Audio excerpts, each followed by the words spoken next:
Salutations tête de nage, je suis le chef et bienvenue dans cette petite review hebdomadaire de la semaine du jour qu'il est, de l'heure d'aujourd'hui, je sais plus ce que j'étais en train de dire, de My Hero Academia saison 3 épisode 5. Alors comme d'habitude je vais spoiler comme un gros bâtard, donc si tu n'as pas vu l'épisode, bah tu fais ce que tu veux, au moins t'es prévenu. Hein, voilà. Oui, j'ai le nez bouché, me casse pas les couilles. Aussi, s'il te plaît. Ouais, et j'ai envie de dire encore une fois cette semaine on a eu un sacré bon épisode, bon pas aussi épique que l'épisode précédent qui pour moi va rester culte, mais quand je dis culte c'est pour la série, pas culte dans le monde du manga et de l'animation, culte pour la série, vraiment je pense que c'est l'épisode d'avant c'était un tournant, vraiment, bon après j'imagine que comme d'habitude, t'es pas prêt pour la suite chef? Déjà ta gueule, et ensuite on verra bien. Alors cet épisode était très bien rythmé, très dense, très réussi à plein de points de vue, qui ouvre de nouveaux horizons, encore une fois, à la série, parce qu'on découvre plein de nouveaux trucs, mais il y a quand même une scène qui était stylée, une scène qui était bien classe, la scène où Aizawa, oui j'ai retenu son nom, j'ai réussi, Aizawa et Razorhead, tu l'appelles comme tu veux, c'est un sensei qui pète la classe, j'aime bien ce genre de sensei, un peu taciturne, un peu en retrait, un peu à la Kakashi, faut le dire, pour faire la comparaison obligatoire à Naruto, pour que tout le monde voit ce que je veux dire. Le côté, je suis en retrait, j'impose mon style, mais quand il faut aller bastonner, attention, je vais vous montrer pourquoi c'est moi le prof, les mecs. Et là, on a un peu ce passage-là, on a le passage un peu stylé. J'ai eu un petit frisson quand il passe le message à Midoriya, et que le message c'est « Au nom des Razorhead, tous les élèves ont autorisation de se battre ». C'était stylé, c'était badass, c'était une scène plutôt badass, il faut bien l'avouer. J'ai eu mon petit front, je fais ah, voilà. Par contre, j'ai pas pu m'empêcher de trouver ça un peu débile, que les mecs aient besoin d'attendre l'autorisation pour se battre. Alors je sais, dans le monde de My Hero Academia, il y a des règles, il y a des lois, ils ont pas droit d'utiliser leur alter pour se battre en dehors de l'école, et sauf autorisation exceptionnelle, parce que ce ne sont pas des super-héros professionnels officiels. D'accord, ok. Mais dans une situation de danger mortel, je trouve que le niveau de discipline dont font preuve les élèves est totalement surréaliste. Ou alors c'est réaliste, mais pour le Japon, tu vois. Parce qu'il faut vraiment être un peuple discipliné pour ne pas utiliser tes pouvoirs quand il y a un putain de connard qui essaie de te cramer la gueule juste en face. Tu dis non, je vais m'enfuir plutôt parce que j'ai pas le droit de le défoncer, même s'il va faire du mal à des gens qui sont pas assez puissants pour se défendre. Je vais m'enfuir parce que j'ai pas le droit. C'est un peu ce que je disais aussi dans ma vidéo les 10 trucs débiles sur My Hero Academia. Tout le monde m'a dit oui mais les flics ils ont pas le droit d'utiliser leur pouvoir, mais j'en ai rien à branler qu'ils aient pas le droit. Normalement t'as pas le droit de traverser la route en dehors des passages cloutés. Tu le fais quand même parce que ça va plus vite putain. Bon c'est pas comparable, mais au moins tu comprends un peu la métaphore. Y a un mec moi je suis désolé, j'ai des super pouvoirs.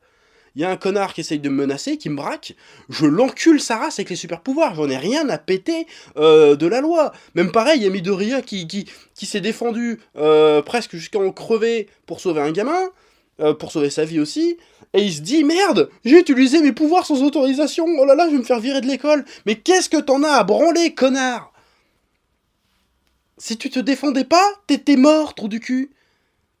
C'est plus important d'avoir ton diplôme de super-héros ou d'être vivant à un moment donné? Moi je comprends pas cette logique-là.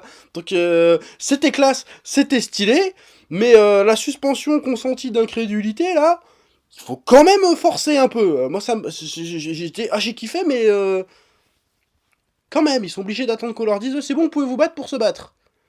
Risque de me répéter, ça c'est possible qu'au Japon. Hein. Tu fais ça ici, va donner des pouvoirs à un rebeu ou un Renault, tu vas voir ce qui va se passer. Non mais non, je te le dis. En vrai, n'importe quoi, mais cool.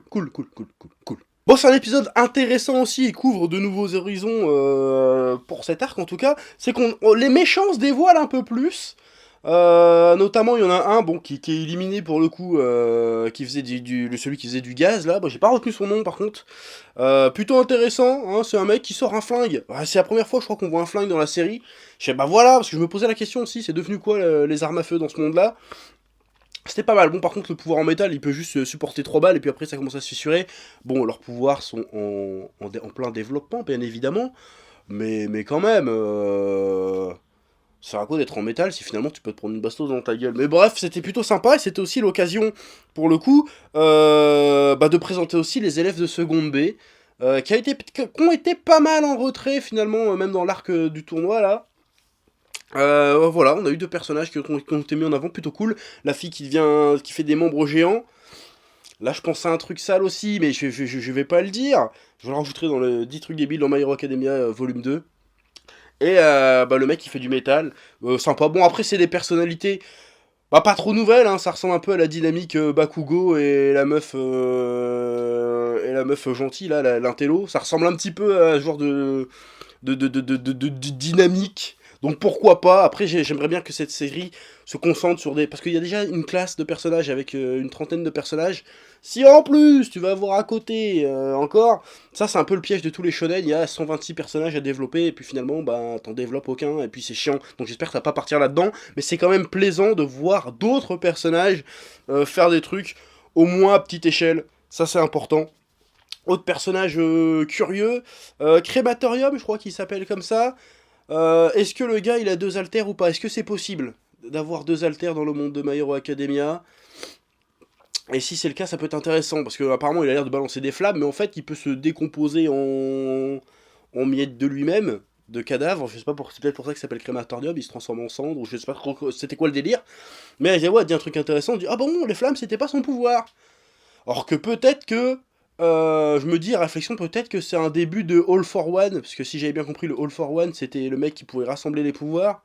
Peut-être qu'il peut donner plusieurs alters à des mecs. Ou alors ça n'a rien à voir et je raconte que de la merde, mais en tout cas, ce personnage, au-delà du design stylé et des femmes bleues méga stylées, je suis curieux de savoir qu'est-ce qu'il va apporter à la série. Et d'où il vient, c'est quoi ses motivations, ça m'intéresse. Même si on en apprend un peu plus sur les motivations du grand méchant, enfin du grand méchant, du mec avec les mains sur la gueule, j'ai toujours oublié son nom. Apparemment, bon, il veut montrer, bah ça, il y en a d'autres qui l'avaient compris, mais sûrement parce qu'il avait lu le manga, il veut montrer que la société super-héroïque est pleine de failles. Donc apparemment, il veut défoncer les écoliers pour prouver qu'ils sont même pas capables de surveiller leurs gosses et que ça marche pas. Et qu'en plus, c'est peut-être pour ça qu'il veut chercher Bakugo à un moment donné, il dit je veux montrer aussi qu'il n'y a pas que les vilains qui se sentent oppressés par ce système des alters. Et notamment, tu penses à Bakugo qui est tout le temps en train de rechigner, putain, mais laissez-moi me battre parce que je sais me battre, et on lui dit non, tu peux pas te battre. Et quand on lui dit il peut se battre enfin, il est content, mais on lui dit juste après non, Bakugo, tu dois te cacher parce qu'ils veulent t'attraper. Donc, la frustration. Donc, est-ce qu'on part vraiment sur ma théorie que Bakugo, futur Sasuke de My Hero Academia? Ouais, c'est possible finalement. Comme quoi, je dis peut-être pas que de la merde. Bon, je vais attendre de voir comment ça va se développer tout ça. Et peut-être qu'au dernier moment, Bakugo va peut-être être tenté, mais va se dire vas-y, nique sa mère. Moi, j'ai toujours voulu être un héros, donc je vais être un héros. Ça pourrait être intéressant, ça pourrait être sympa. Ça pourrait prendre le contre-pied un peu de ce schéma à la Sasuke. Ça pourrait être super intéressant. Donc, j'ai hâte de voir un peu ce que ça va donner tout ça vraiment. Donc, c'est bien, c'était un bon épisode. Un peu plus de.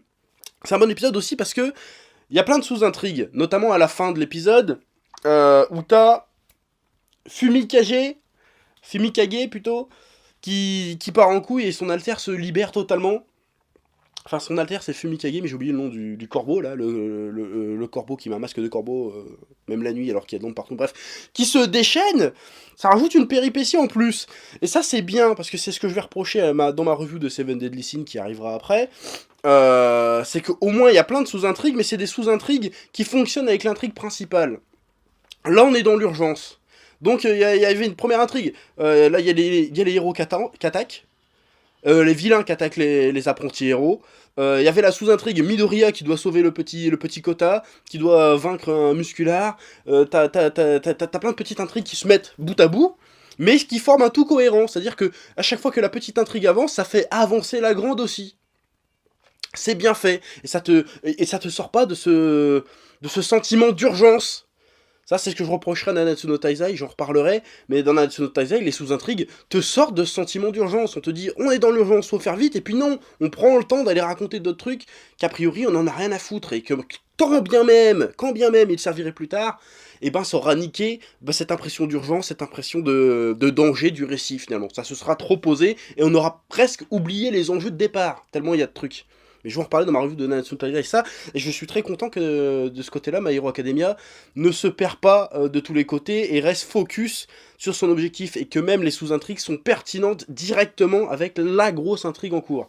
Alors j'ai dit beaucoup de fois le mot intrigue dans mon explication, j'espère que tu as réussi à suivre ce que j'essaie de t'expliquer quand même. Parce que même moi des fois je m'écoute et je m'auto-bug. Mais normalement, si je me démerde bien, t'as compris ce que où je voulais en venir. C'est que ça raconte beaucoup de choses, c'est très dense, mais ça reste dans les clous, on sait où ça va, on comprend où ils veulent en venir, c'est pertinent par rapport à ce qui est en train de se passer, à aucun moment on sort de l'histoire. Voilà. Ça c'est très bien fait, et pour ça je vais continuer à suivre My Hero Academia avec grande attention, parce que je pense vraiment que c'est peut-être le nouveau shonen qui va péter la classe dans le futur. Bon, on n'en est pas encore, n'en est pas encore là, mais ça prend bien le chemin, et ça me plaît beaucoup. Voilà. Voilà, comme d'habitude, je t'invite à commenter en commentaire. Ouais, c'est très français. Ce que t'as pensé de cet épisode, à partager, à t'abonner si c'est pas déjà fait, à activer la cloche, à suivre les réseaux sociaux. Facebook, Twitter, Instagram pour être sûr de ne pas rater les vidéos. Parce qu'en ce moment, YouTube, c'est un peu nique ta mère. En fait, je vais t'expliquer. Le you, c'est toi. Le tube, c'est ton anus. Et il t'encule, en fait, un petit peu. Voilà. Ouais, je suis très content de cette métaphore. Profite aussi pour le bon moment promo Dirty Cosmos numéro 1 et numéro 2, toujours disponible dans les liens dans la description en e-book ou en format papier.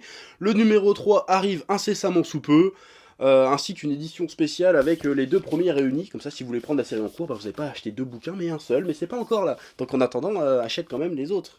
Si tu veux, c'est pas cher, et c'est bien. Maintenant, je m'en vais. À bientôt. Eh oh, tu vas pas te barrer comme ça, hein? Tu vas laisser un pouce bleu? Un petit pouce bleu, hein? Puis tu regardes aussi les autres vidéos? Parce que voilà, tu t'abonnes? Ouais? Ouais.